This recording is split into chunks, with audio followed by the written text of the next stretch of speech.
Hey guys, so I've just been watching the Handforth Parish Council Microsoft Teams meeting video that's doing the rounds on social media at the moment.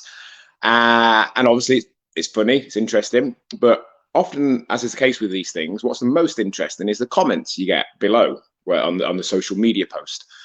And irrespective of what anyone thinks did or didn't happen in that meeting, what's always observable in the comments is how quickly a lot of people like to take sides, how they like to decide this person was right, this person was wrong, how they like to break it down to be a black and white situation, to give it a label. So Jackie Wallace was right because of the men's boorish behaviour, or the old guy was right because he was following the rules of the parish council meeting.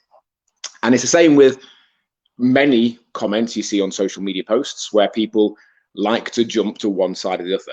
And it's something that the human brain does very readily. It gives things labels. We get so many bits of information into our head through all different sources throughout the day that we've become very efficient over the years at quickly categorizing them into different situations, using our frame of reference and our experience to essentially label them. And sometimes that serves us well. Sometimes that enables us to process vast amounts of information, thousands and thousands of things every single day, dozens every single minute. But sometimes perhaps it doesn't. Sometimes we give things a label where perhaps giving them a label isn't necessarily the right thing to do, or the thing that serves us best. So we decide that foods are either healthy or unhealthy.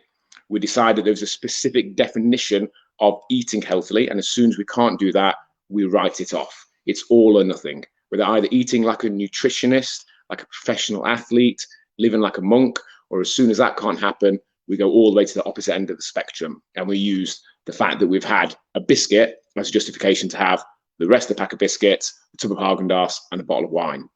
As always, we can have all those things, but maybe that black or white, all or nothing, dichotomous label thinking hasn't served us well.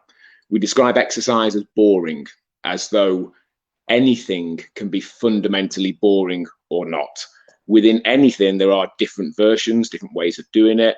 Sometimes it might be boring depending on how we're feeling. Sometimes it might be less so. And giving something that black or white, all or nothing label probably doesn't serve us well. So whenever you catch yourself doing that, whenever you catch yourself thinking of a certain food being inherently fattening or not, healthy or unhealthy, exercise being boring or not, time consuming or not, it's maybe worth questioning that. It's maybe worth trying on for size a different way of thinking.